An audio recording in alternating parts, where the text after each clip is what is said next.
Hi everyone, welcome to my channel again. And today I have a special guest here, special PFC Lachuga. I wish I was a specialist. Right, you will get there very soon. Okay. All right. So today, topic for discussion today is to talk about our MOSs. Okay. Mm-hmm. So we are 68 X-ray, and we want to help you understand what the job of a 68 X-ray in the U.S. Army, what you'll be doing. Mm-hmm. I know you have so many questions. We all did, right? We all did. Yes. Oh my God. Yeah, we all did. We didn't know what 68 X-ray was. We just knew it was a mental health or behavioral health specialist, and we didn't know so much. But Yeah. now, with our experience working in Korea and helping saving lives in the army, we are here to share the experience with you, and we can't wait for you to come and support all of us. So, welcome. Yeah. Okay. All right. So. All right. So pretty much tell us, share with our viewers like your experience from going to basic as a 68 X-ray. Okay. So like Specialist Ajay said, we had no idea what we were coming into as 68 X-rays.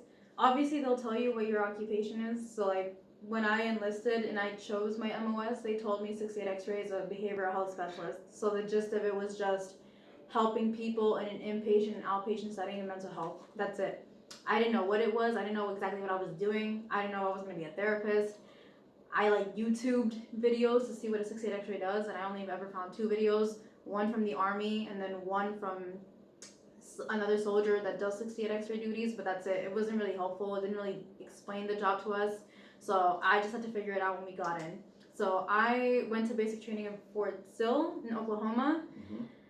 I joined in the winter, and honestly for me it was actually really good to do it in the winter because Oklahoma weather is very bipolar. So even though it was winter, it was very hot during the winter, but I was able to pass basic training all good. For basic training, I will say you have to be really not good at running, but just when you run, don't stop. Just keep running. Just keep running. Just keep swimming. Keep swimming, but just keep running. And you guys will be okay. Just push yourself to the limit and you guys will be okay. Definitely count on your battle buddies when you're doing basic training. But other than that, basic training was very survivable.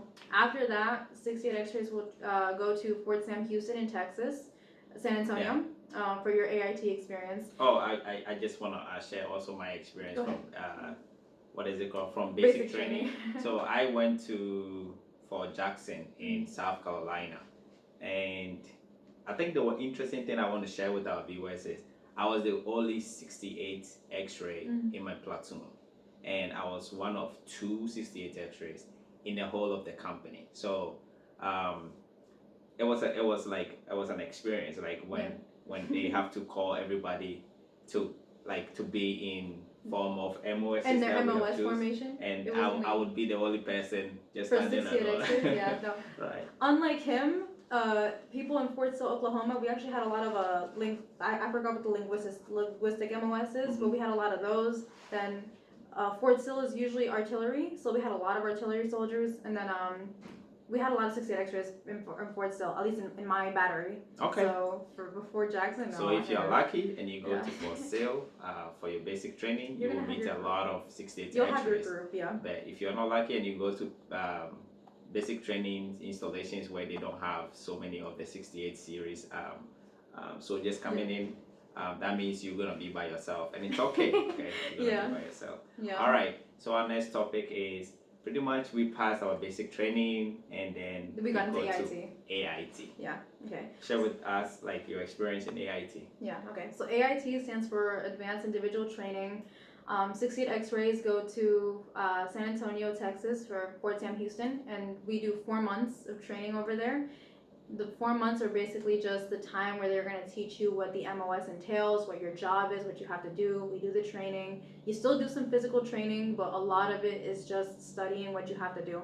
Okay. Oh, quick question there though. Did you get into your class the minute you got to Fort Sam Houston? No. So no. How long did you have to wait? Honestly, I waited a week. A week? Yeah, I waited a week. So you usually have to wait until another cycle comes, so you can start class. I had to wait for 2 months before I started the class. Yeah. Because my class that I was supposed to be in, they put me on hold in basic training, so I got to for Sam Houston late for my class, and then the class that started when I was there, I couldn't make it. The class was already full.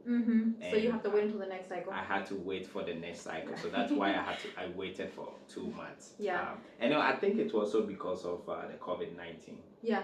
Oh yeah, you joined. Yes. Okay, I joined the year later. Yeah. Okay, yeah. So it I was joined a year because later. there was COVID and there were restrictions in terms of the number of people to that be you can be in the class. classroom. Yeah. Okay. So thank God I joined when we still had to wear masks, but I already joined when restrictions were Kind of coming yeah down. they were coming down. Yeah. So like the number of people in my class were okay, but like I did everything the way I was supposed to. I got into basic training the time I was supposed to. I graduated on time, and then I only had to wait a week for the next cycle of 68 X-rays to start, and then I got into class. Okay. But that was okay. So like I didn't wait that long, thank God. How would you share with us your experience in terms of how the class was difficult or your experience at school? Okay. The class is not. Me personally, I'm saying the class is not difficult. Okay. Because every week, because we do mental health, they basically teach you what the DSM-5 is, right? So the DSM-5 is the book with like all the diagnoses. Oh, actually, let's show up. Yeah, show them what the DSM-5 is. So this is going to be the fun book that you have to learn. Yeah. And it's just a big one, but guess what? You just have to know some few of them. Yeah. Eventually, when you end up upgrading, becoming a social worker or becoming behavioral health officers, you're probably gonna have to know a lot about this book. You actually go into detail. In details. But yeah, so like this is the first thing that we have to study, and every week we will basically have a topic of the disorders that we have to study. So for example, one week we had to do schizophrenia. Another week we had to do like personality disorders, right? There was another week where we had to do like the kind of different sexual disorders there are and stuff like that. Like every week was separated into a kind of topic that we had to study. But you don't have to like really study all the criteria and stuff because it's a lot to study. So you just have to have a gist of like what each diagnosis is, what each disorder is, how to tell when someone has it. And then you get like 2 tests every week, sometimes every 3. So like you have to learn, it's very fast paced. You have to learn a lot very quickly. And yeah, if you don't pass your test, I think if you fail 2 tests, you're out. Okay. So I like that she brought that part because that's where. So pretty much we share the same experience. You will go to AIT. Everybody in 68 X-ray, you will go to for Sam Houston for your AIT training.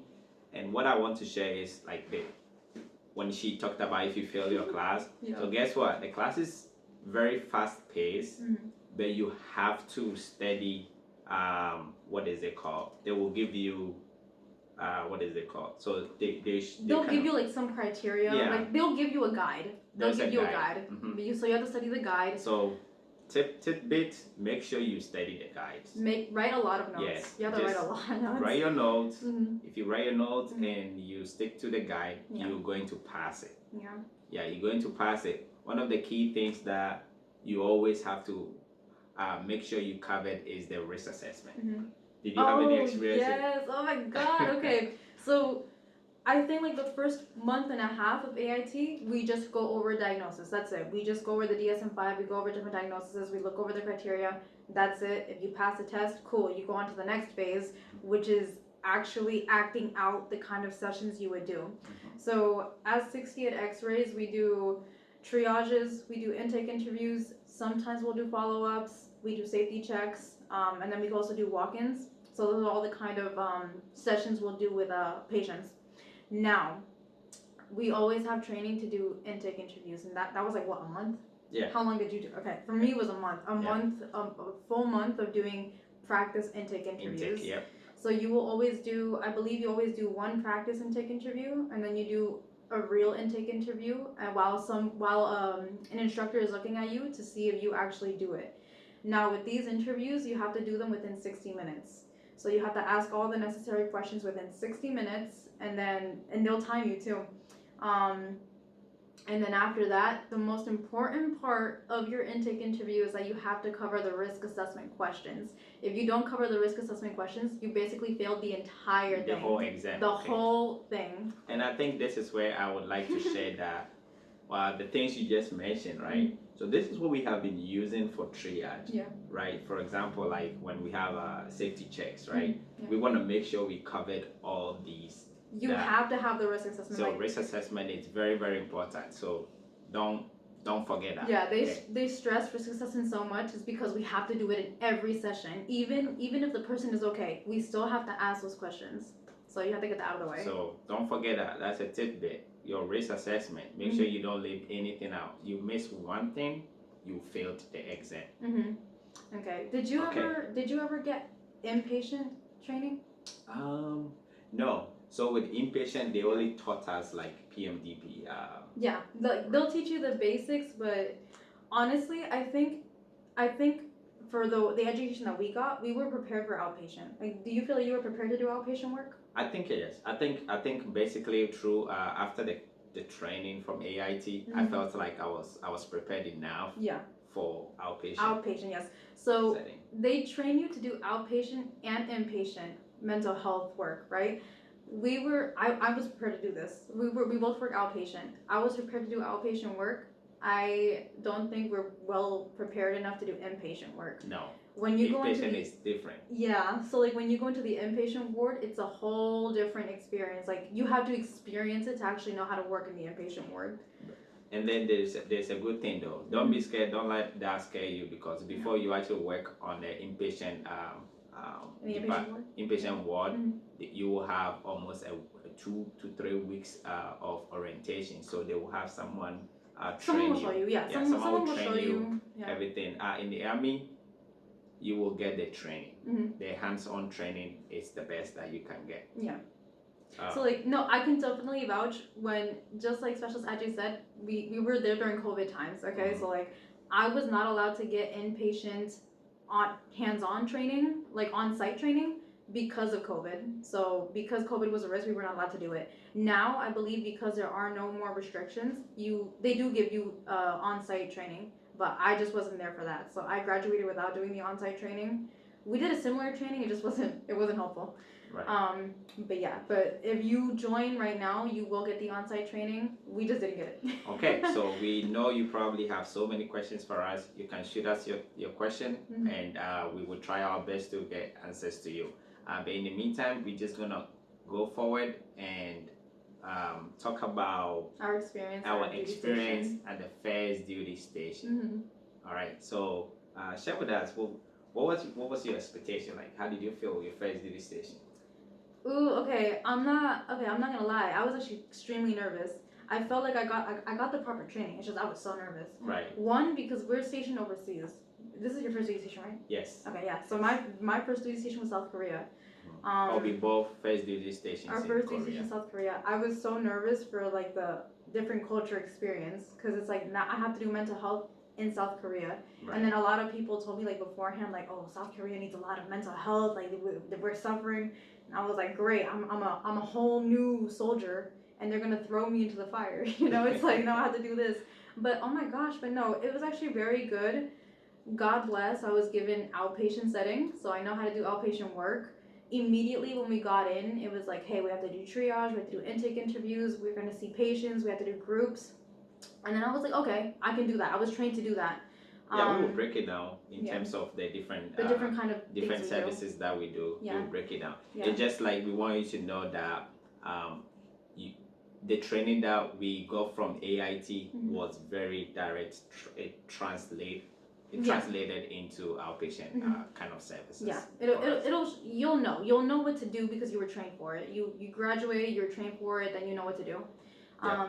But yeah, otherwise, coming into my job, outpatient, I have a really good experience. Yeah, you know, I'm doing really good. How about you? Outpatient. So I think I was prepared. Yeah. So because when I got here, for example, I was the only tech. No, I wasn't the only tech actually. I got here and then there were other techs that were in the clinic that I was assigned to, and they were about to leave, right? Yeah. So they were kind of in their process of leaving. So I think that's where they helped me kind of transition my AIT experience and with their experience, what they were doing. But the good thing though, I started from working at the front desk. So it helped me to learn the army ways, right?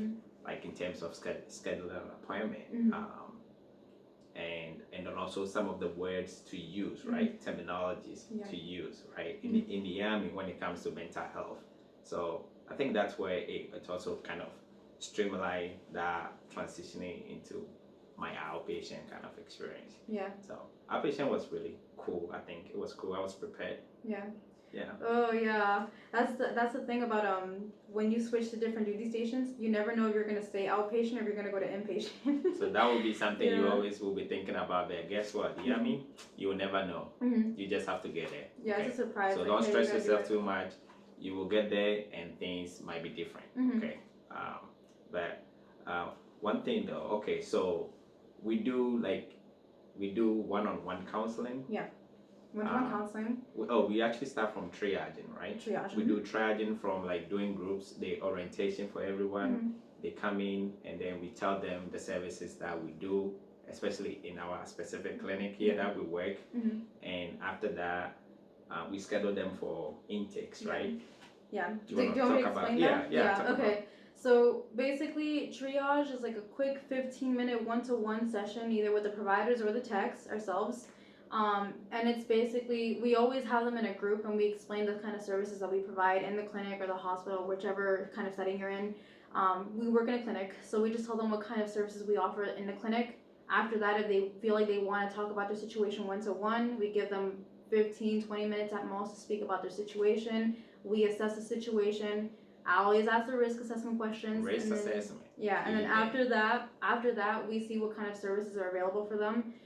If we feel like we don't have the services for them and there's other services out there in the base for them, we also give them referrals to those resources. But that's just basically what triage is. We assess their situation and let them know if they have to be seen by us or somebody else. Okay, so just to paint in some additional information, the services and then the referrals that PFC that you guys talking about, it's pretty much when someone walks in and we do that triage, we want to find out if the problem that they are going through, they have to see a primary care physician first before coming to behavioral health. So that's where we make those decisions. So you and the service member that walk in, that you call your patient, will just understand that, okay, so you came in here with this problem, and I think it will be better for you to actually get lab work if there is, like, for example, if there is any form of dysfunctions going on in the body, right? We want to make sure that it being affected psychologically or it's a medical problem, right? So that's where we do referrals. Or if someone more religious person, then what do? We refer them to the chaplain. Okay. They go to the chaplain. So they go to the chaplain. What if someone is having financial problems that is stressing them? We have the financial readiness program. So we also provide that for them. We refer them to that. So we refer them especially to Army Community Services. Every base has one. So we call them the ACS. You will work with ACS. They are very helpful when it comes to trainings and especially financial trainings. So MFLAC. MFLAC will be a thing. Okay, talk about MFLAC. Okay. So MFLAC, they're basically civilian licensed social workers, counselors. They do the same thing that our behavioral health officers do. The only thing is they're not medical, so we document, they don't document. They can do just about any kind of situation we do, unless they also go through the risk assessment, right? If you do present a risk to them, then you guys will come back down to us. They will refer their service member back to you. Otherwise, otherwise they do the same thing as us, except they don't document anything, and it's just between you guys, all confidential. And that's it. All right. So at this point, I know we are giving you too much information, but guess what? It's gonna come so handy the minute you just graduate from AIT. Okay. So don't let it overwhelm you at this time. You have a whole supporting team for you in the behavioral health department. I believe everywhere, because I'm kind of seeing the behavioral health department, the support system that we actually have here. When you see the chief, when you see the behavioral health service line NCYC, everyone is pretty helpful. Okay, everyone is pretty helpful, and especially I believe there will be differences with the units that you belong to, right? Yeah. But at the end of the day, when you are taking care of service members, I think you kind of have different treatment as well. Yeah, because I personally think my NCOs treat me as a patient because I have patients to take care of, right? Mm-hmm. So we take care of each other, Yeah. So that's like the number one tip that I would give all 68 X-rays. When you're at work, take care of your patients. When you're outside of work, take care of yourself. Like, you deal with people's mental health all the time. Make sure you take care of your mental health too. Like, we take care of each other. Yeah, we do. Yeah. We do. I buy her popcorn. No. No, you give me the little candies. Oh. Yeah. And then I say thank you all the time. Right. I Hey, check up on him here and there. That's what we do. Okay, so welcome to the 68 X-ray Family. Yeah. We are very united and what is it called, support group. Yeah. So come here. We are happy you chose this MOS. Come and support us. Yeah. If you have any question, throw it in there, and we will try to get the answers for you. All right. At this minute, do you have anything else you want to share? I think we covered the Nothing basics. else? We're good. Yeah, Oh, okay. We actually forgot to play a game, but guess what? We use things like this in group setting. So I'm gonna ask PFC Lachuga to pick one card. So this is what you use for your iceberg, okay? Breaking the iceberg if you're doing groups. All right. So let's see what she gets. What resources do you trust most when you plan a trip? Oh my god. Oh, that's cool. For me, the most important thing is like the hotel. Okay, so you book your hotel in advance? Expedia or Airbnb. Oh. Expedia or Airbnb. Those are the apps that I use to find out like the hotel and stuff. Oh. Because yeah. That's cool. I need a place to sleep. Yeah, right? Yeah. Okay, so this is how, if you have to do an icebreaker for a group setting, you have a lot of these questionnaires and people just pick them and they can ask someone else to answer or they can answer it themselves. You have that option to do either which one you want. So now it's my turn. Let's see what I got. Go ahead. Okay, what is it saying? What's your favorite thing to do outside? Oh boy. So everybody knows. What's my favorite thing? He plays soccer. It's soccer. I just love soccer. So yeah. And here in Camp Humphreys, we have a really, really big community of soccer players. So if you come into Humphreys, to Korea, Humphreys, welcome to Korea. You'll have your soccer team. You'll have your soccer team. Well, thank you so much for watching this video. And like I said, if you have questions, throw it in there. We will try to get the answers for you. All right. Take care, y'all. Take care. 안녕하세요.